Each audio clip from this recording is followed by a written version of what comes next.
여보, 어디 있어요? 대답이 없자 밖으로 나가보려 했습니다. 그런데 이상하게도 현관문이 열리지 않았습니다. 아무리 문고리를 흔들고 밀어도 꼼짝도 하지 않았습니다. 이게 어떻게 된 일이지? 날이 밝으면 남편이 돌아오겠지. 그러나 해가 떠올라도 아무도 오지 않았습니다. 열린 창문으로 목이 쉴 때까지 남편과 아들을 불렀지만 대답은 없었습니다. 세월이 이렇게 흘렀는데도 다시 만난 걸 보면 우리 인연이 꽤 질기네요. 그 뒤를 하순애의 아들이 따라 나왔습니다. 마치 45년 전 그날의 장면이 다시 재현되는 듯 했습니다. 금수녀는 비웃으며 말을 이었습니다. 이 순간을 얼마나 기다렸는지 모르겠어요. 매일 기도했죠. 복수할 기회를 달라고. 어때요? 아무도 없는 산속에 갇혀 지내는 기분이? 아들아, 엄마 좀 도와줘. 문 좀 열어줘. 그러나 금수녀는 비웃었습니다. 남의 아들은 왜 찾아요? 그래도 내 아들을 평생 정성껏 키워줬으니 이 정도 대접은 해드리는 거예요. 하순애는 분노로 떨며 소리쳤습니다. 이 문 당장 열어. 지금 당장. 사연을 듣고 난 후 각자의 의견을 댓글로 남겨주시기 바랍니다. 사소한 댓글이라도 사연자분에게 큰 힘이 될 수 있습니다. 각색될 수 있고 사연자분의 입장에서 구성될 수 있습니다. 하순의 여사가 남편을 처음 만난 건 거의 50년 전의 일이었습니다. 당시 읍내에서 부모님이 운영하던 양조장에서 일하던 하순애는 학교를 졸업한 후에도 집안일을 거들어야 했습니다.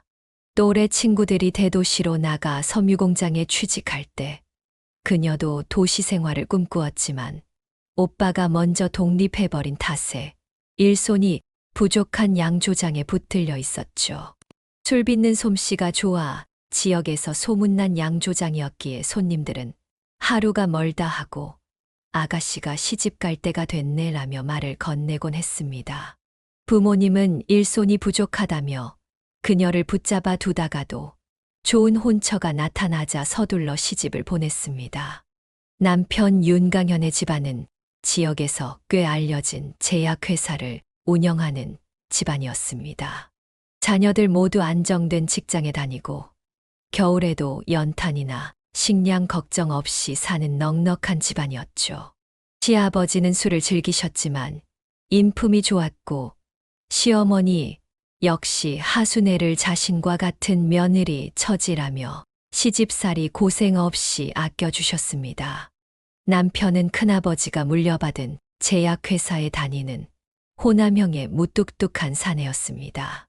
장남이었던 남편 때문에 하순애는 다른 형제들처럼 독립하지 않고 시댁에 들어가 살게 되었습니다. 시어머니를 도와 집안일을 하며 딸 하나를 낳아 키우는 평범한 생활을 이어갔습니다. 유일한 걱정거리는 딸을 낳은 후 연달아 2번 유산을 경험한 뒤로 더 이상 아이 소식이 없다는 것이었습니다. 시부모님은 손녀를 무척 예뻐했고 직접적으로 아들을 원한다는 말씀은 없으셨지만 하순애는 혼자 조바심을 내고 있었습니다. 시댁에서 유일한 며느리로서 아들을 낳아야 한다는 부담감이 컸지만 아무리 노력해도 임신이 되지 않아 속으로 고민이 많았습니다. 양조장에서 배운 솜씨로 가끔 집에서 전통주를 만들어 시아버지를 기쁘게 했고 시부모님의 건강을 생각해 영양가 있는 식사를 정성껏 준비했습니다. 마을 사람들은 하순애를 양조장 딸이 시집 와서 시부모 잘 모신다며 칭찬을 아끼지 않았습니다. 그녀는 음식 솜씨도 좋아서 명절이면 친척들이 그녀가 담근 술과 장아찌를 맛보기 위해 모여들곤 했습니다. 결혼 3년 차까지는 아들을 낳아야 한다는 부담감에 시달렸지만 시어머니가 직접 순애야, 자식은 인연이야. 우리 손녀만으로도 충분히 행복하니 그런 걱정 말라고 위로해 주셔서 마음이 한결 가벼워졌습니다. 남편도 표현은 서툴렀지만 나름대로 그녀를 아끼는 마음을 행동으로 보여주었습니다. 회사에서 돌아올 때면 가끔 그녀가 좋아하는 단팥빵을 사오곤 했죠. 딸이 3살이 되던 해에는 작은 정원을 꾸며 텃밭 가꾸기를 시작했습니다. 상추, 고추, 방울토마토 등 신선한 채소를 직접 길러 식탁에 올렸고, 시어머니는 우리 며느리 덕에 약 안 먹고 건강하게 산다며 기뻐하셨습니다. 시간이 흐르면서 하순애는 점점 더 시집에 적응해갔고, 양조장 집딸에서 제약회사 집안의 며느리로 자리매김했습니다. 그렇게 평온한 일상을 이어가던 어느 날, 딸이 4살이 되었을 무렵, 갑자기 낯선 여인이 보따리를 안고 찾아오면서 하순애의 인생은 예상치 못한 방향으로 흘러가기 시작했습니다. 그 순간까지만 해도 하순애는 자신의 삶에 폭풍우가 몰아칠 것이라곤 상상조차 하지 못했습니다.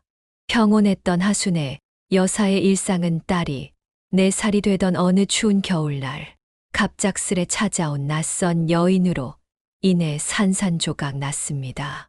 초록색 고운 양장을 차려입고 향수 냄새를 풍기며 나타난 그 여자는 세련된 도시 여성의 모습이었습니다. 하지만 더 놀라운 건 그녀가 안고 있던 갓난아기였습니다. 그 여자는 뻔뻔하게도 남편의 아이를 낳았다며 아들이 없는 집안에 장손을 데려왔다고 당당히 선언했습니다. 하순애는 그 자리에서 다리에 힘이 풀려 주저앉았습니다.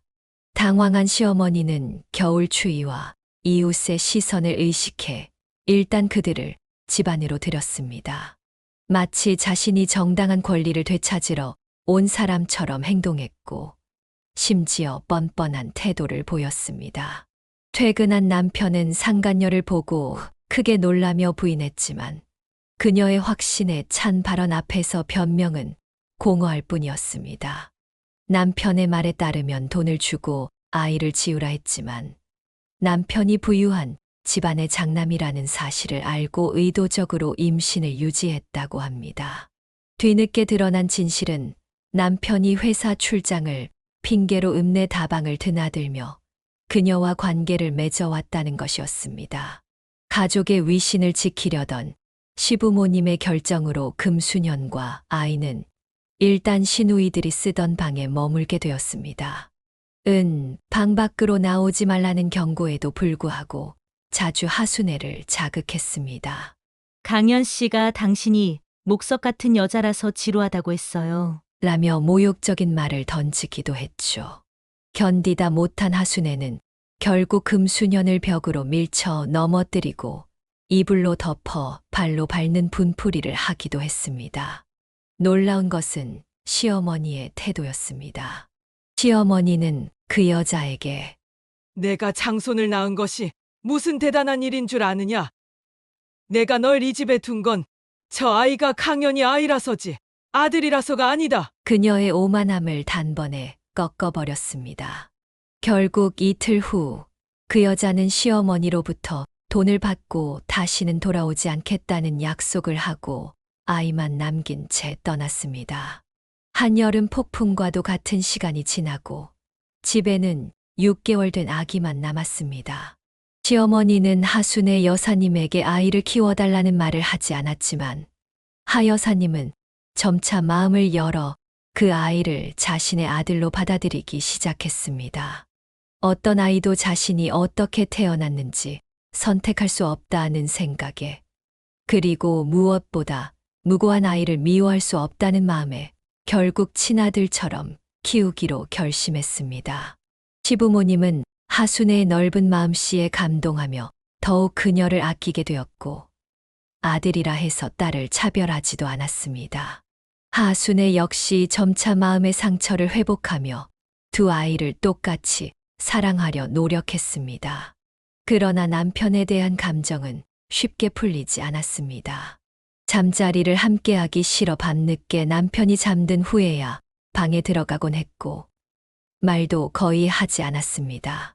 그렇게 아픔을 간직한 채 새로운 가족 구성으로 살아가던 하순애는 이 일이 50년 후 또 다른 비극의 씨앗이 될 줄은 상상조차 하지 못했습니다. 남편의 배신으로 인해 태어난 아들이 훗날 그녀의 삶을 어떻게 뒤흔들지 그때는 알 수 없었던 것입니다. 하순의 여사와 남편 사이의 얼음장 같은 분위기는 쉽게 녹지 않았습니다. 하순애는 친정에 다녀오라는 시어머니의 권유로 잠시 고향을 찾았습니다. 평소 딸이 친정에 가면 함께 데려가곤 했으나 이번엔 시어머니가 딸을 놓고 가라 하셨습니다. 아마도 하순애가 돌아오지 않을까 염려하셨던 것 같습니다. 사실 하순애도 그런 생각이 없진 않았지만 딸을 두고 떠나올 용기는 없었습니다. 친정에서 부모님께 사정을 털어놓았지만 시대적 상황은 하순애에게 유리하지 않았습니다. 친정어머니는 단호했습니다. 바람난 남편 끌어안고 사는 여자가 두 집 걸러 하나야. 남편과 헤어져 재혼해도 그 남자가 또 그러지 않으리라는 법 있겠니? 그나마 시부모님이 내 편이 되어주시니 한 번만 더 기회를 주고 살아봐. 결국 하순애는 딸과 함께 살아갈 자신이 없어 시댁으로 돌아올 수밖에 없었습니다. 친정에서 별다른 해결책을 찾지 못하고 돌아온 날, 그동안 한마디도 하지 않았던 남편이 뜻밖의 봉투를 내밀었습니다. 그 안에는 집 문서가 들어 있었습니다. 남편의 말은 의외로 진지했습니다. 자네 마음 상한 거 알아 잘못했어. 용서해달란 말로 때우는 것보다는 이게 더 확실한 것 같아서. 하순애가 놀라 물었습니다. 이게 뭐야? 이 집 문서 아버지도 동의했어. 당신에 대한 신뢰가 대단하니 아들이 아니라 며느리 앞으로 주시겠다 하셨어. 내가 같은 일로 두 번 다시 당신 속을 썩이면 이제 이 집에서 내 부모님과 나를 다 쫓아내도 좋다는 말이야. 하순애는 비꼬았습니다. 내가 쫓아내지 못할 걸 알고 하는 말이지. 내가 당신한테 정말 미안한 짓을 했네만 나는 그 여자를 이 집 안에 들일 생각은 추호도 없었네. 내 부모 살뜰히 봉양해주고 어딜 가나 효부 소리 듣는 당신을 두고 어떻게 다방에서 남자들한테 웃음이나 파는 여자를 집에 들일 생각을 하겠어. 묘하게도 남편다운 사과였고 그 말에 하순애의 마음이 조금 풀리는 것 같았습니다. 그 나이에 시부모가 가진 집을 며느리 앞으로 등록한다는 건 파격적인 일이었습니다. 남편은 시부모님 앞에서 다시 한번 공식적으로 사과했고 앞으로 절대 이런 일이 없을 것이라고 약속했습니다. 시어머니는 하순애에게 아들을 키울 필요가 없다고 했지만 애 아빠가 남편인 이상 표면적으로는 하순애가 애 엄마가 되어야 했습니다. 하순애도 무고한 갓난아기에게 무슨 죄가 있나 싶어 결국 자신의 아들로 키우기로 했습니다. 시부모님은 아들이라고 딸을 차별하지 않았고 하순애가 아들을 진심으로 받아들이는 모습을 보고 더욱 고마워했습니다. 시부모님은 돌아가시기 전까지 하순애에게 미안하고 고맙다는 말을 남겼습니다. 한편 남편은 약속을 잘 지켜 바쁜 와중에도 저녁은 꼭 집에서 먹으려 했고 출장 시에도 전화를 꼬박꼬박 잊지 않았습니다. 외도는 예상치 못한 순간에 일어날 수 있는 일이지만 두 아이를 키워 시집 장가 보낸 후에도 여자 문제로 속 썩이는 일은 없었습니다. 겉으로 보기에 가정은 평화를 되찾은 것 같았지만 사실 남편의 마음속에는 여전히 옛 상처가 남아 있었고 이것이 나중에 가족 관계에 영향을 미치게 됩니다. 특히 아들과 딸에 대한 남편의 차별적인 태도는 결국 가족의 균열을 심화시키는 요인이 되었습니다. 가정은 겉으로는 평화를 되찾았지만 하순애 여사는 두 아이를 키우며 남편의 차별적인 양육 태도에 깊은 한숨을 내쉬곤 했습니다. 남편은 노골적으로 드러내지는 않았지만 은근슬쩍 아들을 더 챙기고 딸을 소홀히 하는 경향이 있었습니다. 이런 태도는 일상의 작은 부분에서부터 드러났습니다. 맛있는 음식이 있으면 무조건 아들부터 먼저 챙겼고 선물을 살 때도 아들에게는 값비싼 것을, 딸에게는 상대적으로 저렴한 것을 주곤 했습니다. 하순애는 남편과 크게 다투는 일이 많지 않았지만 이 문제로는 종종 말다툼을 했습니다. 남편은 전형적인 가부장적 사고방식을 가진 사람이었습니다. 그는 여자와 남자의 역할이 분명히 구분되어 있다고 믿었습니다. 딸이 자신의 교복을 빨고 있으면 이래 동생 교복도 함께 빨라고 시켰고, 집에 어른이 없을 때는 항상 동생 밥을 챙기라고 당부했습니다. 딸의 학업에 대한 태도는 더욱 문제였습니다. 딸이 공부를 잘해 서울의 명문대학에 진학하고 싶다고 했을 때 남편은 단호했습니다.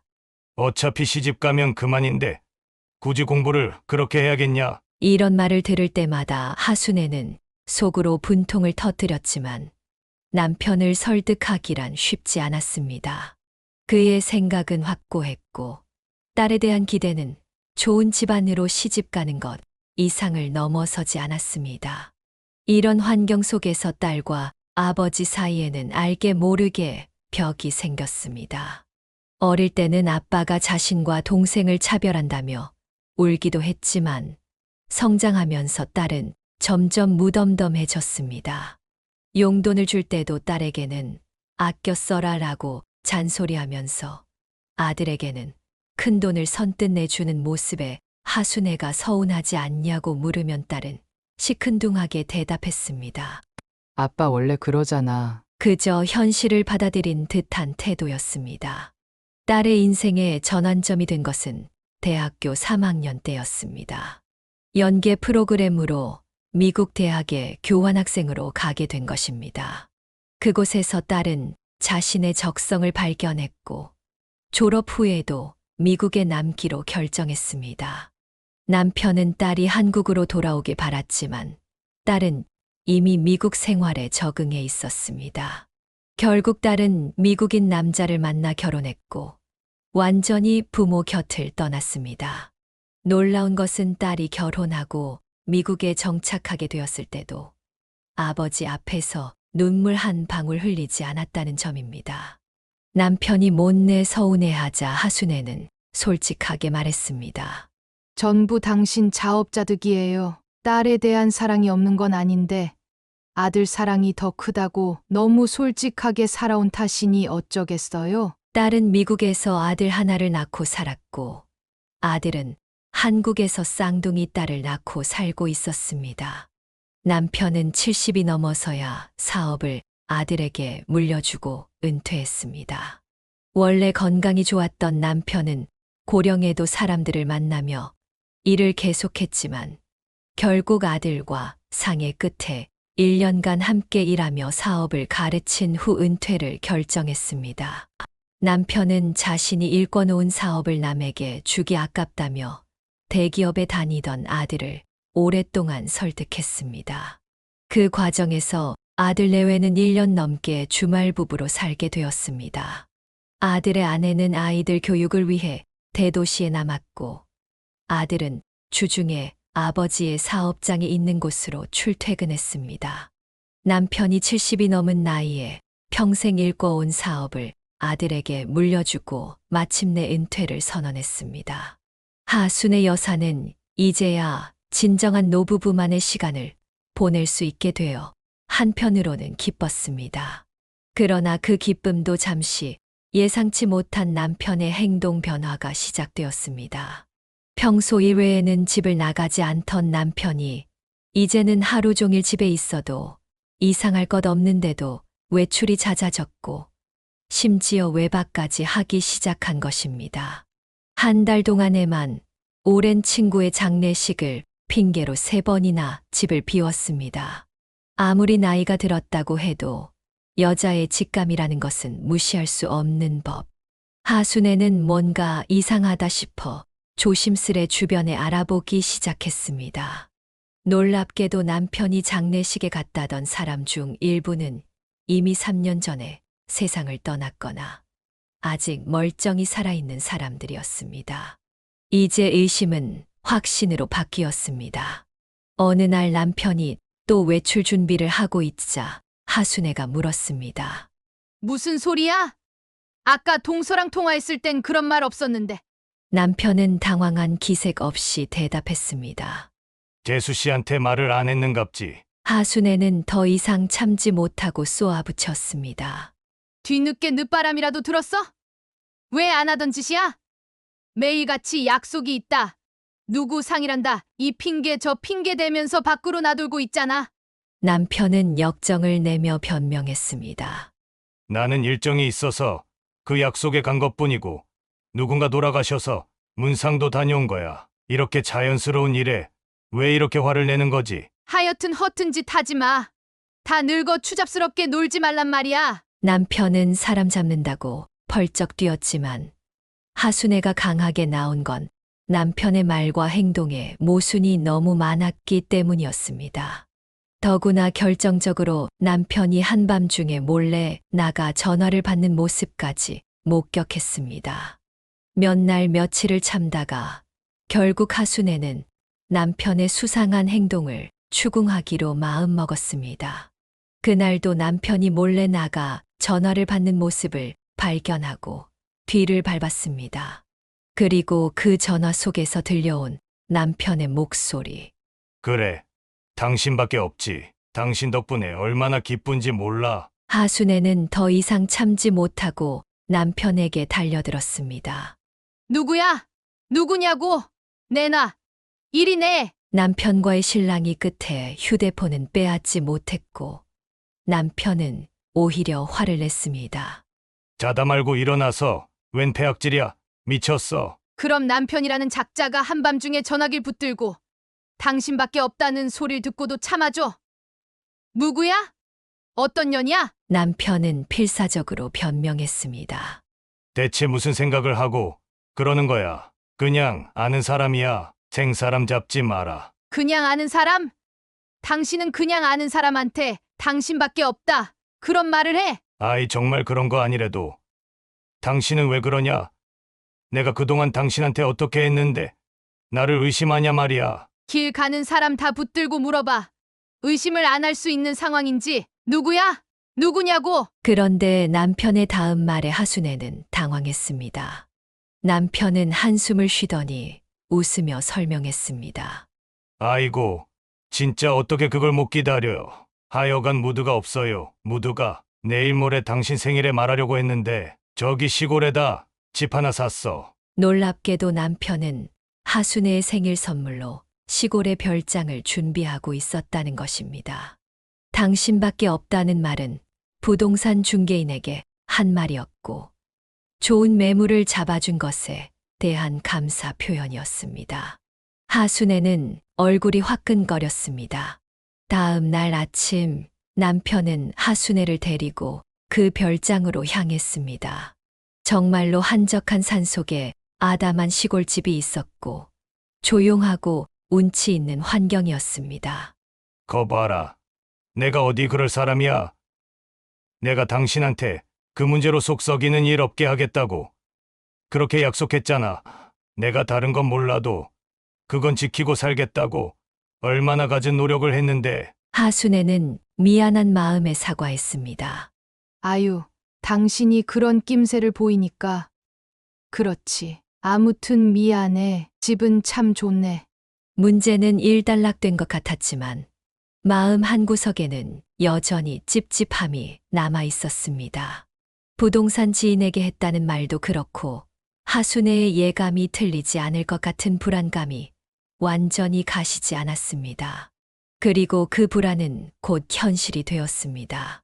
하순애 여사가 처음 별장을 보았을 때 많은 의문이 들었습니다. 마을과 완전히 동떨어진 산속에 위치한 별장은 예상보다 부지가 훨씬 넓었습니다. 텃밭으로 사용할 작은 공간만 있으면 충분했는데 마치 농사를 지어 팔 수 있을 정도로 땅이 넓었습니다. 남편은 들뜬 목소리로 말했습니다. 여기 전체 리모델링을 해서 신축 아파트처럼 깔끔하게 꾸미면 어떨까? 노년에는 공기 좋은 곳에서 지내는 게 좋잖아. 하순애는 내키지 않았습니다. 이 나이에 갑자기 무슨 전원 생활이야? 오히려 나이 들수록 병원이랑 가까운 도시에 살아야지. 이런 외진 곳에 무슨 돈을 들여 손보겠다는 거야? 현실적으로 봄이 오면 마당은 풀로 우거질 테고 모기와 벌레들과의 전쟁도 불가피했습니다. 젊었을 때야 추운 겨울에도 바깥에서 설거지를 하고 한여름 뙤약볕 아래 풀도 멜 수 있었지만 이제는 체력이 예전 같지 않았습니다.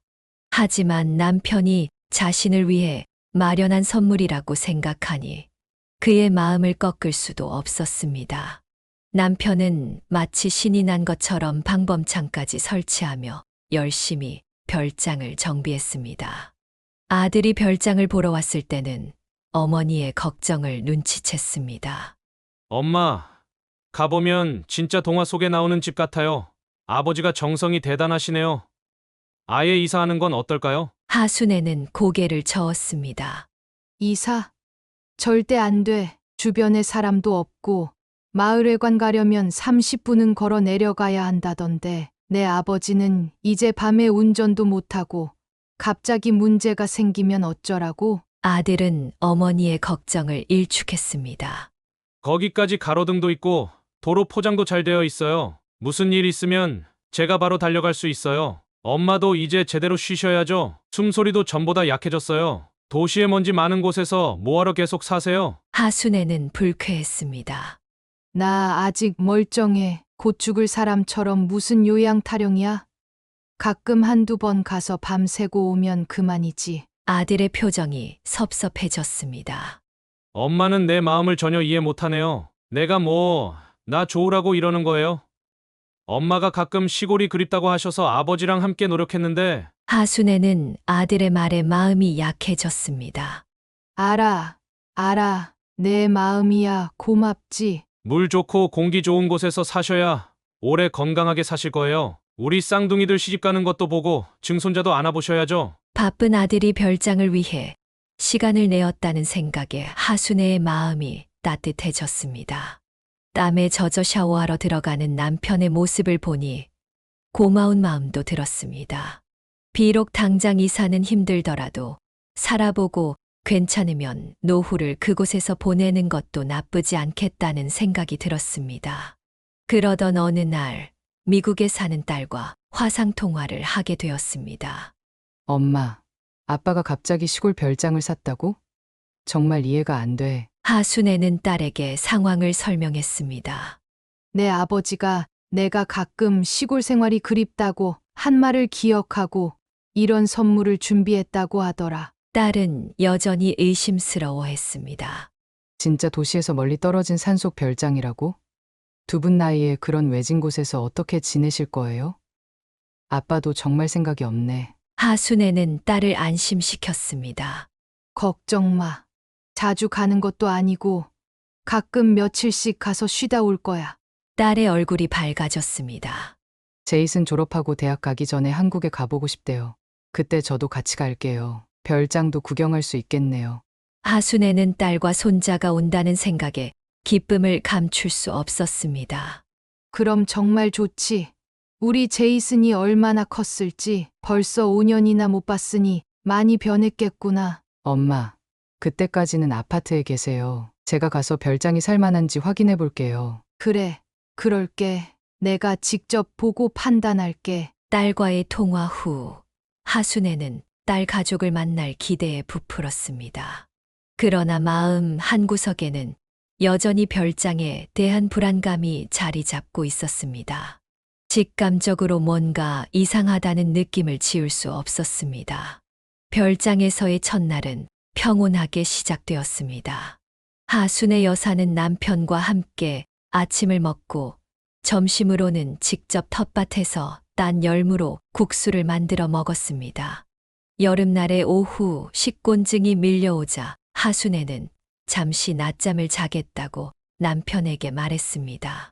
조금 눈 좀 붙일게. 이상하게 졸음이 쏟아지네. 남편은 미소를 지으며 대답했습니다. 그래. 편히 시원한 마당에 가서 조금 손볼 일이 있어. 하순애는 남편의 부지런함에 감탄하며 잠자리에 들었습니다.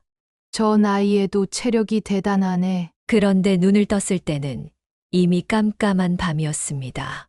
방 안은 어둠에 잠겨 있었고 직감적으로 집 안에 자신 혼자뿐이라는 것을 깨달았습니다. 불안한 마음에 급히 불을 켜고 남편을 찾아 나섰지만 거실에도 화장실에도 다른 방에도 남편의 모습은 보이지 않았습니다. 여보, 어디 있어요? 대답이 없자 밖으로 나가보려 했습니다. 그런데 이상하게도 현관문이 열리지 않았습니다. 아무리 문고리를 흔들고 밀어도 꼼짝도 하지 않았습니다. 거실 통창으로 가보았지만 그것도 안에서 닫으면 밖에서 열리지 않는 자동 잠금 장치가 되어 있어 열리지 않았습니다. 이게 어떻게 된 일이지? 급기야 안방 창문을 열어 방범창 사이로 밖을 살폈지만 달빛 아래 텅 빈 마당만 보일 뿐이었습니다. 남편을 부르는 소리는 풀벌레 소리에 묻혀 아무도 듣지 못했습니다. 점점 심장이 빠르게 뛰었고 그제야 깨달았습니다. 하순애는 뜬 눈으로 밤을 지새웠습니다. 이게 도대체 어떻게 된 일인지 머리로는 이해할 수 없었습니다. 지난번 고혈압으로 쓰러질 때처럼 어지러움이 밀려왔지만 지금 쓰러지면 정말 끝이라는 생각에 필사적으로 버텼습니다. 날이 밝으면 남편이 돌아오겠지. 그러나 해가 떠올라도 아무도 오지 않았습니다. 열린 창문으로 목이 쉴 때까지 남편과 아들을 불렀지만 대답은 없었습니다. 다시 해가 지고 또 하루가 지나도 누구 하나 찾아오지 않았습니다. 다행히 냉장고와 찬장에는 먹을 것이 있어 며칠은 버틸 수 있었습니다. 그러나 정신적 충격과 스트레스로 식욕이 사라졌고 머리는 깨질 듯이 아팠습니다. 화장실 변기를 붙잡고 쓴물을 토해낸 후 하순애는 창가에 앉아 멍하니 별장 입구만 바라보았습니다. 3일째 되는 날 정오쯤 마침내 차 한 대가 별장으로 올라오는 것이 보였습니다. 살려는 본능의 힘이 솟았습니다. 드디어 왔구나. 살았다. 그러나 기쁨도 잠시 차에서 내리는 사람을 보고 하순애는 전신이 얼어붙었습니다. 아들의 차에서 먼저 나온 사람은 다름 아닌 45년 전 그의 여자 금수년이었습니다. 놀랍게도 그녀는 45년 전 시댁에 나타났던 그날처럼 초록색 옷을 입고 있었습니다. 금수년은 비웃듯 말했습니다. 세월이 이렇게 흘렀는데도 다시 만난 걸 보면 우리 인연이 꽤 질기네요. 그 뒤를 하순애의 아들이 따라 나왔습니다. 마치 45년 전 그날의 장면이 다시 재현되는 듯 했습니다. 금수년은 비웃으며 말을 이었습니다. 이 순간을 얼마나 기다렸는지 모르겠어요. 매일 기도했죠. 복수할 기회를 달라고. 어때요? 아무도 없는 산속에 갇혀 지내는 기분이? 하순애는 믿을 수 없는 광경에 절규했습니다. 아들아, 엄마 좀 도와줘. 문 좀 열어줘. 그러나 금수년은 비웃었습니다. 남의 아들은 왜 찾아요? 그래도 내 아들을 평생 정성껏 키워줬으니 이 정도 대접은 해드리는 거예요. 하순애는 분노로 떨며 소리쳤습니다. 이 문 당장 열어. 지금 당장. 금수년은 싸늘하게 대답했습니다. 아직도 목소리만은 변함없네요. 아들도 못 낳은 주제에 뭐가 그렇게 당당한지. 이제 당신의 든든한 시부모님도 안 계시잖아요. 이젠 윤강현 씨와 우리 악주 곁에 있을 사람은 나예요. 창간녀는 이제 자리를 비켜야죠. 하순애는 창문에 매달려 애원했습니다. 아들아, 제발 엄마를 여기서 꺼내줘. 그러나 아들은 하순애를 한번 쳐다본 후 무표정하게 외면했습니다. 금수년의 말이 계속 이어졌습니다. 당신이 이곳에서 죽으면 아무도 모를 거예요. 아무리 소리쳐도 이 깊은 산속에선 아무도 들을 수 없어요. 하순애는 절망 속에서 마지막 힘을 다해 외쳤습니다. 이런 짓을 해도 내가 어떻게 죽었는지 다 밝혀질 거야. 다 알게 될 거라고. 마음껏 울고 소리쳐 보세요. 여긴 인적 드물기로 유명한 곳이니까요. 금수년은 싱글벙글 손을 흔들며 아들의 차에 다시 올라탔습니다. 하순애가 마지막까지 아들을 불렀지만 아들은 그저 한 번 더 쳐다보고는 차를 돌려 떠나버렸습니다. 이제야 모든 것이 명확해졌습니다. 하순애가 노년의 남편과 아들의 사랑을 받는다고 생각했던 시간들은 사실 그들이 하순애를 버리기 위한 준비 기간이었던 것입니다. 하순애는 그들의 계획대로 이곳에서 홀로 죽어가야 하는 운명이었습니다. 충격적인 진실을 마주한 하순애 여사는 절망 속에서도 생존 본능을 놓지 않았습니다. 가족들이 자신을 죽게 내버려 두기를 원한다면 그들의 뜻대로 되게 할 수는 없었습니다. 처음에는 분노와 배신감으로 몸을 떨었지만 곧 냉정을 되찾았습니다. 이대로 죽을 순 없어. 그들이 원하는 대로는 절대 안 돼. 하순애는 별장에 있는 식량을 최대한 아껴 먹기로 결심했습니다. 다행히 쌀이 약간 있었고 냉장고에는 김치와 몇 가지 반찬이 남아 있었습니다. 물은 충분했기에 탈수 걱정은 덜했습니다. 그녀는 하루에 한 끼만 먹으며 체력을 보존했습니다. 이 정도 음식이면 일주일은 버틸 수 있을 거야. 누군가는 나를 찾아올 거야. 그러나 하순애의 마음 속 깊은 곳에서는 과연 누가 자신을 찾아올지 의문이었습니다. 남편과 아들은 이미 배신자였고 친척들과는 거의 연락이 끊긴 상태였습니다. 미국에 있는 딸은 전화 연락이 안 된다고 해서 곧바로 한국에 올 리도 없었습니다. 하지만 포기할 수는 없었습니다. 하순애는 증거를 남기기로 했습니다. 만약 자신이 이곳에서 죽더라도 죽음의 진실이 밝혀지게 하기 위해서였습니다.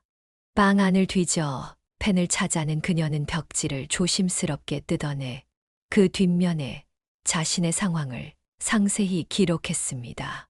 나는 하순애입니다. 남편 윤강현과 아들 윤학주, 그리고 45년 전 남편의 외도로 아들을 낳은 금수년이 공모하여 나를 이 별장에 감금했습니다. 그들의 목적은 내 명의로 된 아파트를 차지하기 위함입니다.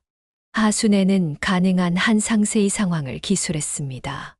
남편이 갑자기 외출이 잦아진 것, 별장을 구입한 이유, 금수년이 다시 나타난 경위, 모든 것을 기억나는 대로 적었습니다. 그리고 그 종이를 소파 밑에 꼼꼼히 숨겨두었습니다. 이걸 찾아낼 사람이 있을까? 하지만 희망은 놓을 수 없어. 날이 갈수록 하순애의 체력은 바닥을 드러냈습니다. 쌀이 떨어지자 된장과 고추장을 물에 풀어 먹었고 그마저도 떨어지자 물만 마시며 버텼습니다. 목소리는 이미 완전히 쉬어버려 소리조차 제대로 내지 못했습니다. 일주일쯤 지났을까 하순애는 더 이상 몸을 가누기 힘들 정도로 기력이 떨어졌습니다. 창가에 앉아 하염없이 바깥만 바라보던 그녀는 문득 생각했습니다. 이제 정말 죽을 때가 됐나 보다. 그때 머릿속에 딸의 얼굴이 떠올랐습니다. 딸이 곧 한국에 온다고 했었는데 그때까지만 더 기다렸다면 적어도 마지막으로 딸과 손자 얼굴이라도 볼 수 있었을 텐데 하는 후회가 밀려왔습니다. 지혜야, 내 딸, 제이슨. 할머니가 너희 얼굴 한 번 더 보고 싶었는데. 의식이 점점 흐려지는 순간 마치 환청처럼 딸의 목소리가 들렸습니다. 엄마, 엄마. 하순애는 물기 어린 눈을 뜨고 창밖을 바라보았습니다. 정말로 딸이 별장 앞에 서 있었습니다. 옆에는 사위와 손자도 보였습니다. 눈물이 흘러내렸지만 소리조차 낼 수 없었습니다. 그저 손을 들어 창을 두드릴 뿐이었습니다.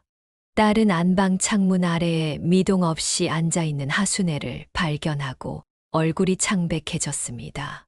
처음에는 죽은 줄 알고 울부짖었지만 곧 손이 움직이는 것을 보고 사위에게 소리쳤습니다. 여보, 엄마가 살아계셔.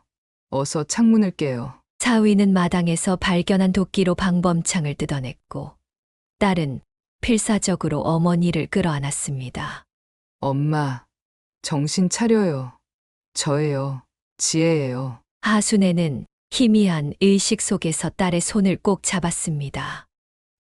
우리 딸, 구급차가 도착하기까지 딸은 어머니의 입술에 물을 적셔주며 끊임없이 말을 걸었습니다. 하순애는 병원에 도착한 후에야 완전히 의식을 잃었습니다. 나중에 알게 된 사실이지만 딸은 평소 거의 매일 어머니와 연락하던 터라 갑자기 연락이 끊기자 이상하게 여겼다고 합니다. 딸이 아버지에게 연락했을 때 윤강현은 어설픈 거짓말을 했습니다. 너희 어머니가 친구 만나러 갔다. 그 말에 딸의 의심은 더욱 커졌습니다. 하순애에게는 그런 친한 친구가 없었기 때문입니다. 더구나 꿈자리도 뒤숭숭하고 느낌이 좋지 않아 결국 예매했던 티켓을 받고 아버지 몰래 한국으로 급히 귀국했던 것입니다. 다행히도 하순애가 이전에 별장 사진과 위치 정보를 딸에게 보내놓았기에 딸은 그 지역 주민들에게 사진을 보여주며 별장을 찾아낼 수 있었습니다. 그렇게 기적적으로 하순애는 목숨을 건질 수 있었습니다. 병원에서 하순애는 심각한 영양실조와 탈수 증세로 치료를 받았습니다. 의사들은 만약 하루만 더 발견이 늦었다면 생명이 위험할 수도 있었다고 했습니다. 하순애가 별장에서 갇혀 있던 시간은 총 열흘에 가까웠습니다. 내 딸이 날 살렸구나. 하순애는 병상에 누워 그 사실을 실감했습니다.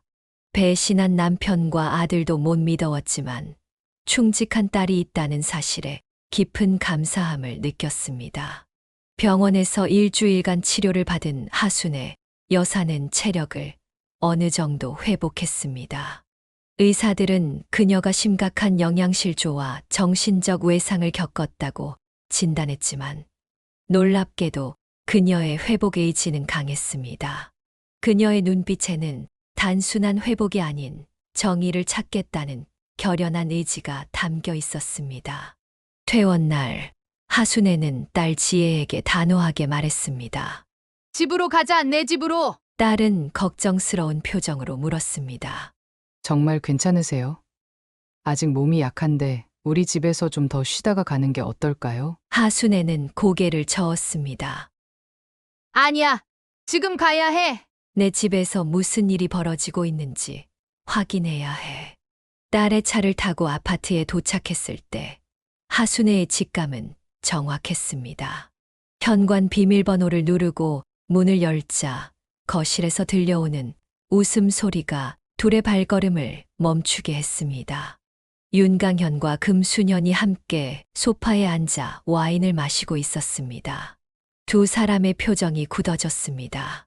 금수년의 얼굴에서 혈색이 순식간에 사라졌고 윤강현은 자리에서 벌떡 일어났습니다. 당신 어떻게 여기에? 하순애는 냉정하게 대답했습니다. 죽기로 예정되어 있었는데 살아와서 놀랐지? 내 집에서 남의 여자와 술 마시며 웃고 있을 줄은 몰랐겠지. 윤강현은 황급히 변명했습니다. 이건 오해야. 이런 사람이 갑자기 찾아와서 대화를 나누고 있었을 뿐이야. 금수녀는 놀란 표정을 감추지 못했습니다. 하순애는 남편의 서재로 향했습니다. 저 사람이 내 서재에 들어가면 안 돼. 놔.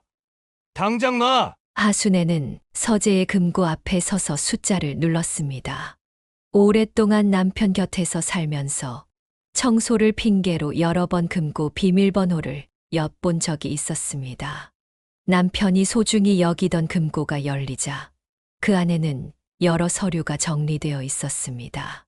하순애는 그중 가장 두꺼운 파일철을 꺼냈습니다. 그것은 바로 회사의 이중장부였습니다. 수십 년 동안 윤강현이 회사 자금을 횡령해 온 증거였고 최근 회사가 자금난에 처한 진짜 이유이기도 했습니다. 거실로 돌아온 하순애는 남편 앞에서 파일을 들어보였습니다. 이거 찾으려고 그렇게 날 없애려 했던 거지? 내 명의로 된 아파트를 팔아 이 구멍을 메우려고? 윤강현의 얼굴이 창백해졌습니다. 이봐, 그거 내려놔. 자네가 그걸 이해할 수 있을 것 같아. 그냥 서류일 뿐이야. 난 당신이 생각하는 것보다 훨씬 똑똑해? 이게 뭔지 정확히 알아. 내 아파트를 팔아 회사 자금 횡령 문제를 해결하려던 거잖아. 금수년이 놀라 윤강현을 쳐다보았습니다. 이게 무슨 소리예요? 당신이 나한테는 저 여자가 자발적으로 별장에 가서 쉬고 싶어 했다고 했잖아요. 그리고 우리가 함께 새 출발할 수 있다고. 윤강현은 금수년을 노려보았습니다.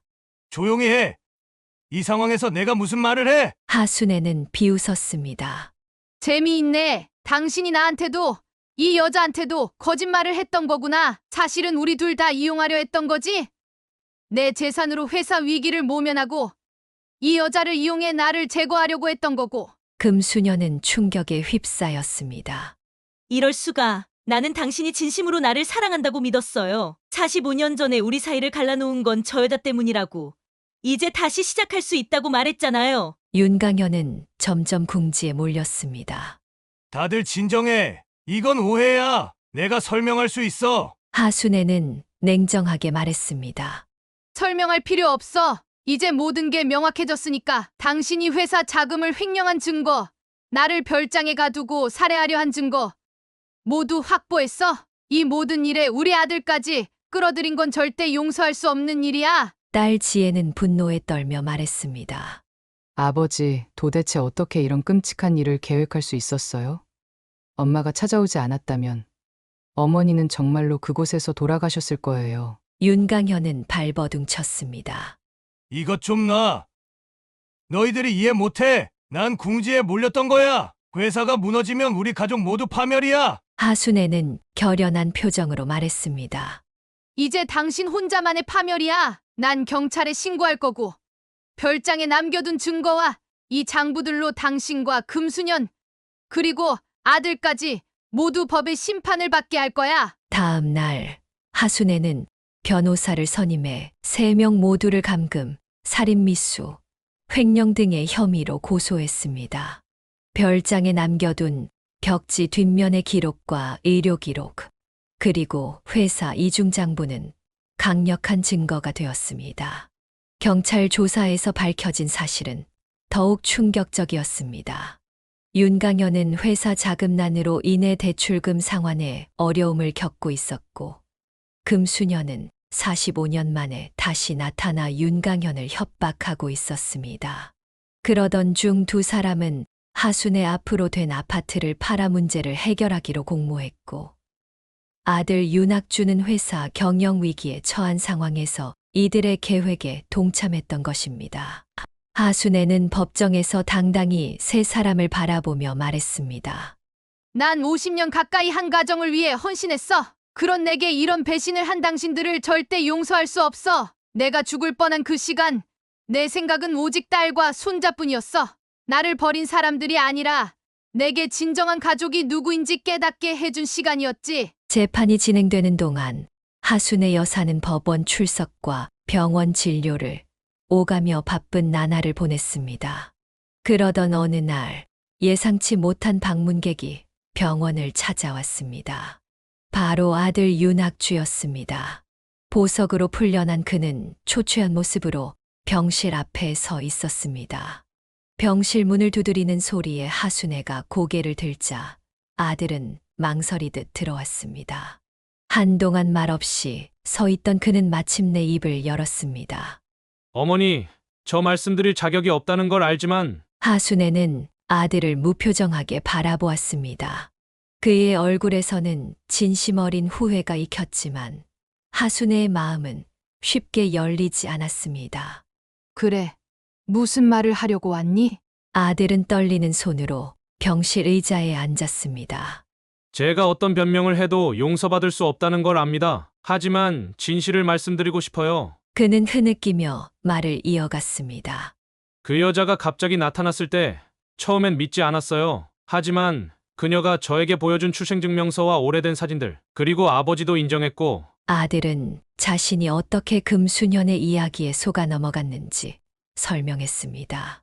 금수년은 자신이 평생 하순애 때문에 아들을 만나지 못하고 숨어 살아야 했다고 말했다는 것입니다.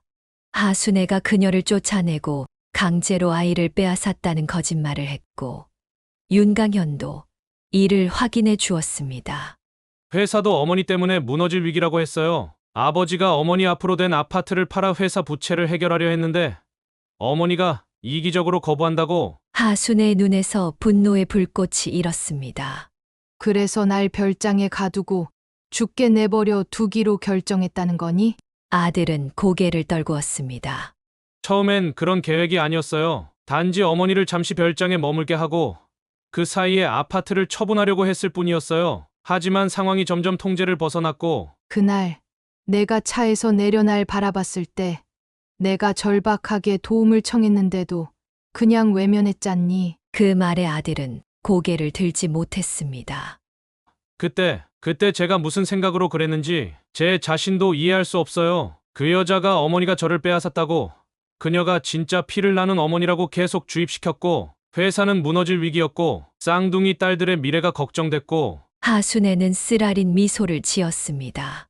나는 45년 동안 너를 내 아들로 키웠다. 내 젖을 먹이고 내가 아플 때 밤새 간호했지. 첫 걸음마를 떼던 날, 첫 운동회에서 상을 받던 날, 대학 합격 소식을 들었던 날, 모든 순간을 함께했어. 그런데 평생 너를 외면했던 여자의 말 한마디에 45년의 사랑이 무너질 수 있다니. 아들의 눈에서 눈물이 흘러내렸습니다. 어머니, 정말 죄송합니다. 제가 얼마나 어리석었는지, 실제로 어떤 사람인지 이제야 알게 됐어요. 그녀는 단지 돈 때문에 나타났을 뿐이었고 나를 이용한 거였습니다. 하순애는 말없이 창밖을 바라보았습니다. 45년간의 기억들이 주마등처럼 스쳐 지나갔습니다. 아들의 처지를 보며 기뻐했던 순간, 열이 나서 끙끙 앓을 때 밤새 안고 달래주던 시간들, 대학 입학식에서 자랑스럽게 사진을 찍었던 날. 어머니, 제발 용서해 주세요. 제가 평생 속죄하며 살겠습니다. 하순애는 한참을 침묵했습니다. 마음 한구석에서는 아들을 품에 안고 싶은 모성이 꿈틀거렸지만 동시에 그의 배신으로 인한 깊은 상처도 여전했습니다. 내가 내 아들이라고 믿었던 그 시간이 거짓이 아니라는 건 알아. 하지만 지금 당장은 내 얼굴을 보면 별장 창문 너머로 보았던 그 냉정한 표정이 떠올라. 시간이 필요해. 아들은 천천히 고개를 끄덕였습니다. 이해합니다. 제게 기회가 주어진다면 어떻게든 어머니의 신뢰를 다시 얻을 수 있도록 노력하겠습니다. 하순애는 잠시 생각에 잠겼습니다. 그녀는 아들을 미워할 수 없었지만 그렇다고 쉽게 용서할 수도 없었습니다. 내 딸들은 어떻게 지내니? 아들의 얼굴에 슬픔이 스쳤습니다. 많이 혼란스러워해요. 할머니가 왜 갑자기 사라졌는지, 아빠가 왜 경찰서에 갔는지, 아내도 이 모든 일에 충격을 받았고요. 회사도 지금 풍비박산이 났습니다. 내 잘못만은 아니야. 내 아버지가 회사를 제대로 운영했다면 이런 일은 없었을 거야. 아들은 고개를 끄덕였습니다. 아버지의 횡령 사실을 전혀 몰랐어요. 단지 회사가 어려워서 운영자금이 필요하다고만 알고 있었죠. 그런데 어머니, 정말 다시 한번 기회를 주실 수 있을까요? 최소한 제 딸들이 할머니를 다시 만날 수 있게요. 하순의 눈에 잠시 감정이 스쳤습니다. 손녀들을 생각하니 마음이 약해졌습니다. 아이들은 죄가 없지. 때가 되면 만날 수 있을 거야. 하지만 지금은 내게 시간을 줘. 아들은 천천히 일어났습니다. 감사합니다. 어머니, 법정에서 진실만을 말하겠습니다. 제가 저지른 잘못에 대해 책임지겠습니다. 하순애는 아들이 떠난 후 오랫동안 생각에 잠겼습니다. 용서란 무엇인지, 정말 용서할 수 있을지, 그리고 용서하는 것이 옳은 일인지에 대해 고민했습니다. 한 가지 확실한 것은 이제 그녀의 삶은 달라졌다는 것입니다. 더 이상 과거에 묶여 살지 않을 것이며 이제부터는 자신만의 삶을 찾아 나설 시간이었습니다. 법원 소송은 하순애 여사의 예상보다 훨씬 복잡하고 지난한 과정이었습니다. 애초에 명확해 보였던 사건이 갈수록 미로처럼 얽히고 설켰습니다. 윤강현과 금수녀는 법정에서 서로를 비난하며 책임을 전가했고 매번 재판이 열릴 때마다 새로운 주장과 변명으로 일관했습니다. 한 번은 법정에서 윤강현이 소리를 지르는 일까지 있었습니다. 내가 아내를 해치려 했다고? 말도 안 되는 소리야. 이 모든 계획은 금수년이 주도했어. 나는 단지 그녀에게 속았을 뿐이야. 금수년도 지지 않고 맞받아쳤습니다. 당신이 먼저 제안했잖아. 하순애를 한적한 곳에 보내고 아파트를 처분하자고 한 건 당신이었어. 내가 어떻게 혼자서 그런 계획을 세울 수 있겠어? 두 사람의 고성이 오가자 판사는 정숙을 명령했고 결국 그날의 재판은 휴정되고 말았습니다. 이런 일은 한 번으로 끝나지 않았고 재판은 몇 번이나 중단되어 별도 진행되기도 했습니다. 아들 윤학주의 상황도 복잡했습니다. 그는 어머니에 대한 범죄 혐의뿐만 아니라 회사의 이중장부 문제에도 연루되어 있었습니다. 비록 이중장부 작성에 직접 관여하지는 않았지만 회사 경영에 참여하는 과정에서 이를 묵인하고 방조했다는 혐의를 받았습니다. 매일같이 쏟아지는 언론 보도와 사람들의 시선은 하순애에게 또 다른 고통이었습니다. 재벌가 며느리의 충격적인 감금 사건, 50년 전 불륜으로 태어난 아들의 배신 등의 선정적인 헤드라인이 신문과 인터넷을 장식했습니다. 변호사는 하순애에게 법적 절차가 최소 1년, 길게는 몇 년까지 이어질 수 있다고 설명했습니다. 증거는 충분하지만 상대 측이 모든 법적 수단을 동원해 시간을 끌고 있습니다. 특히 윤강현 씨는 건강 문제를 이유로 재판 연기를 계속 요청하고 있습니다. 하순애의 건강도 날로 악화되었습니다. 의사는 그녀의 상태에 대해 우려를 표했습니다. 고혈압이 심각한 수준이고 지속적인 스트레스로 심장에도 무리가 가고 있습니다. 안정된 환경에서 휴식을 취하시는 것이 가장 중요합니다. 딸 지혜는 어머니의 상태를 보고 결단을 내렸습니다. 엄마, 미국으로 같이 가요. 여기 있으면 계속 이 끔찍한 일들을 떠올리고 스트레스 받을 거예요. 제이슨도 할머니랑 같이 살고 싶어 하고, 저도 엄마가 옆에 있었으면 좋겠어요. 하순애는 처음에는 망설였습니다. 이 일이 마무리되기 전에 떠난다는 건 그들을 용서한다는 뜻이 아닐까? 그러나 변호사는 하순애에게 미국으로 가더라도 법적 절차는 계속 진행할 수 있다고 조언했습니다. 제가 모든 법적 문제를 처리하겠습니다. 증거는 이미 충분하고 재판에 꼭 참석해야 하는 경우에만 비행기를 타고 오시면 됩니다. 결국 하순애는 고민 끝에 미국행을 결정했습니다. 출국 전날 그녀는 마지막으로 자신의 아파트를 둘러보았습니다. 50년의 결혼 생활 동안 모아온 추억들이 담긴 공간이었지만 이제는 배신의 흔적만 남아있는 것 같았습니다. 미국행 비행기를 타기 전 하순애는 변호사에게 마지막 지시를 남겼습니다. 이 모든 일이 밝혀지고 정의가 실현될 수 있도록 해주세요. 제가 없더라도 진실이 묻히지 않게 해주세요. 변호사는 고개를 끄덕였습니다.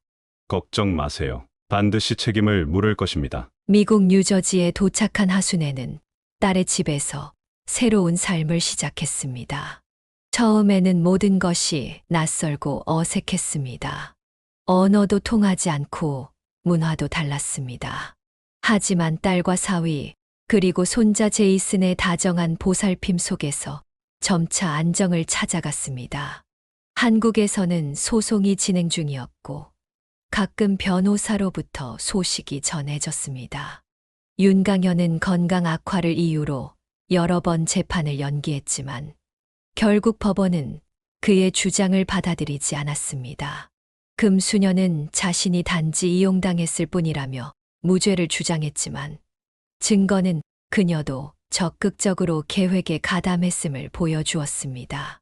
아들 윤학주는 심경의 변화를 보이며 혐의를 인정하고 선처를 호소했습니다. 변호사의 보고에 따르면 윤강현과 금수녀는 서로를 원망하다가 법정 밖에서도 말다툼을 벌이는 일이 빈번했습니다. 둘 다 자신의 무죄를 주장하며 책임을 상대방에게 돌리려 했지만 결국 그들의 공모 사실은 피할 수 없는 진실이었습니다. 미국에서의 시간이 흐르면서 하순애의 건강은 점차 회복되었습니다. 의사들은 그녀의 회복에 놀라워했고 무엇보다 정신적 스트레스에서 벗어난 것이 가장 큰 도움이 되었다고 평가했습니다. 엄마, 어제 변호사한테서 연락이 왔어요. 1심 판결이 나왔대요. 지혜가 조심스럽게 전했습니다. 하순애는 깊은 숨을 들이마셨습니다. 어떻게 됐니? 아버지는 징역 5년, 금수녀는 징역 3년, 그리고 학주는 집행유예 3년의 사회봉사 명령을 받았대요. 하순애는 잠시 생각에 잠겼습니다. 50년 가까이 함께한 남편이 감옥에 간다는 사실이 그녀에게 진정한 승리처럼 느껴지지는 않았습니다. 그러나 정의가 실현되었다는 사실은 어느 정도 위안이 되었습니다. 이제 과거는 과거로 두자. 우리는 새로운 삶을 시작할 거야. 하순애 여사가 미국에 도착한 첫날은 혼란스러움의 연속이었습니다. 낯선 언어, 익숙하지 않은 음식, 그리고 70년 넘게 살아온 고국을 떠났다는 상실감이 그녀를 짓눌렀습니다. 창문 너머로 보이는 풍경은 한국의 그것과 너무도 달랐고, 밤에는 이방인이 된 듯한 느낌의 잠을 이루지 못했습니다. 할머니, 내 방 구경할래요? 손자 제이슨의 순수한 초대는 하순애에게 작은 위안이 되었습니다. 16살이 된 손자는 한국어를 서툴게나마 할 줄 알았고 할머니를 위해 특별히 노력했습니다. 하순애는 손자의 방에서 그가 모은 한국 관련 물건들을 보며 감동했습니다. 태권도띠, K-팝 포스터, 심지어 할머니의 고향을 찾아볼 수 있는 한국 지도까지 있었습니다. 할머니랑 같이 살게 돼서 정말 기뻐요. 제가 한국어 더 배울 수 있게 도와주세요. 손자의 말에 하순애는 그동안 참았던 눈물을 흘렸습니다. 그것은 슬픔의 눈물만은 아니었습니다. 새로운 가능성에 대한, 그리고 진정한 가족의 의미를 다시 발견한 기쁨의 눈물이기도 했습니다. 딸 지혜의 집은 넓은 뒷마당이 있는 아담한 2층 주택이었습니다. 지혜는 어머니를 위해 1층에 독립된 공간을 마련했고 한국식 생활 방식을 최대한 유지할 수 있도록 배려했습니다. 사위도 한국 문화에 관심이 많아 하순애와 종종 한국 역사와 문화에 대해 이야기를 나누었습니다. 어머니, 이 동네에도 한인 커뮤니티가 있어요. 몇몇 분들은 어머니와 비슷한 연령대라 말이 통할 거예요. 지혜의 소개로 하순애는 점차 지역 한인 모임에 참석하기 시작했습니다. 처음에는 어색했지만 비슷한 경험을 가진 동년배 한국인들과 대화하면서 위로를 얻었습니다. 특히 김순자라는 같은 또래의 여성과 가까워졌는데 그녀 역시 70대 후반의 딸을 따라 미국으로 이주한 경험이 있었습니다. 처음엔 저도 많이 힘들었어요. 한국에서의 인생을 다 두고 온 것 같았거든요. 하지만 시간이 지나면서 이곳에서의 삶도 나름의 의미가 있다는 걸 알게 됐죠. 한인교회에서 만난 노인회 회원들은 하순애의 사연을 듣고 깊은 동정과 지지를 보냈습니다. 그들 중 몇몇은 비슷한 가정사를 가지고 있었고 서로의 아픔을 나누며 치유의 시간을 가졌습니다. 세월이라는 게 참 이상해요. 내 인생에서 가장 큰 배신을 당한 후에야 진정한 동료와 친구들을 만났으니 말이에요. 하순애는 새로운 친구들에게 털어놓았습니다. 그녀의 솔직함은 다른 이들에게도 용기를 주었고 점차 자신의 상처를 드러내는 이들이 늘어났습니다. 미국 생활 6개월째, 하순애는 한국에서 날아온 소식을 접했습니다. 변호사의 연락으로 윤강현이 감옥에서 건강 악화로 병원에 이송되었다는 소식이었습니다. 그리고 몇 주 후 그가 세상을 떠났다는 소식이 전해졌습니다. 아버지가 돌아가셨대요. 지혜가 조심스럽게 전했습니다. 하순애는 창밖을 바라보며 깊은 생각에 잠겼습니다. 50년 가까이 함께 살았던 사람의 죽음 앞에서 그녀는 복잡한 감정을 느꼈습니다. 미움, 슬픔, 그리고 어쩌면 작은 연민까지. 인생이 참 허무하구나. 결국 우리 모두 빈손으로 떠나는 건데 한국의 법적 분쟁은 윤강현의 사망으로 일부 종결되었지만 금수년과 아들 윤학주에 대한 재판은 계속되었습니다. 금수년은 자신의 형량에 불복해 항소했고 윤학주는 사회봉사 활동을 성실히 수행하며 반성의 시간을 가졌습니다. 하순애의 건강은 미국 생활 1년이 지나면서 눈에 띄게 호전되었습니다. 정기적인 산책과 균형 잡힌 식단, 그리고 무엇보다 정신적 안정이 큰 도움이 되었습니다. 그녀는 지역 한인 노인대학에 등록해 영어 수업을 듣기 시작했고, 한국 요리를 가르치는 자원봉사도 시작했습니다. 할머니 김치가 정말 최고예요. 우리 친구들도 다 할머니 김치 먹고 싶어 해요. 제이슨의 칭찬에 하순애는 어린아이처럼 기뻐했습니다. 그녀는 이제 미국 생활에도 점차 적응해 가고 있었습니다. 2년이 지난 어느 날 아들 윤학주로부터 편지가 도착했습니다. 그는 자신의 잘못을 다시 한번 사과하며 언젠가 어머니가 용서해 주기를 바란다고 썼습니다. 편지에는 쌍둥이 손녀들의 근황과 사진도 동봉되어 있었습니다. 하순애는 오랫동안 편지를 들여다보았습니다. 그녀의 마음 한구석에서는 여전히 아들에 대한 사랑이 남아 있었지만 완전한 용서까지는 아직 먼 길이 남아 있었습니다. 때가 되면 언젠가는 그녀는 손녀들의 사진을 바라보며 중얼거렸습니다. 아이들의 순수한 미소는 그녀의 얼어붙은 마음을 조금씩 녹이고 있었습니다. 3년째 되는 해, 하순애는 한국을 다시 방문했습니다. 법적 문제로 인한 필요도 있었지만 그보다는 자신의 과거와 대면하고 진정한 마음의 평화를 찾기 위함이었습니다. 그녀는 용기를 내어 아들을 만났고 쌍둥이 손녀들과도 재회했습니다. 할머니, 우리 기억나요? 할머니가 자장면 사주셨던 거 기억해요. 손녀들의 순수한 반응에 하순애의 마음은 더욱 열렸습니다. 그녀는 아들과의 관계를 천천히 그러나 확실하게 회복해 나가기로 마음먹었습니다. 시간이 흐르면서 하순애는 자신의 과거를 받아들이고 새로운 삶에 적응해 갔습니다. 그녀는 더 이상 배신당한 피해자가 아닌 자신의 인생을 주체적으로 살아가는 강인한 여성으로 변모해 갔습니다. 인생은 참 예측할 수 없구나. 70대 후반의 새로운 나라에서 새로운 삶을 시작하게 될 줄 누가 알았겠어? 하순애는 자신의 삶을 되돌아보며 미소 지었습니다. 비록 쓰라린 배신을 경험했지만 그 속에서 진정한 가족의 의미와 자신의 가치를 발견한 것이 더 큰 선물이었다고 생각했습니다.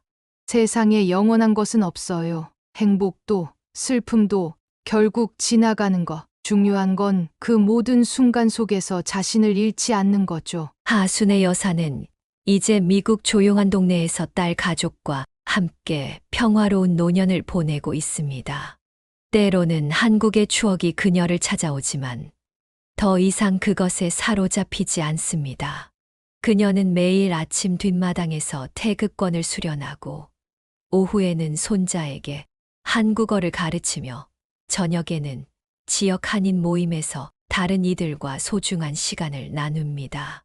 하순애 여사의 눈에는 이제 평안함과 지혜가 깃들어 있습니다. 70년이 넘는 인생의 풍파를 겪고 마침내 자신만의 항구를 찾은 그녀의 모습에서 우리는 인간의 놀라운 회복력과 삶의 경이로움을 발견합니다.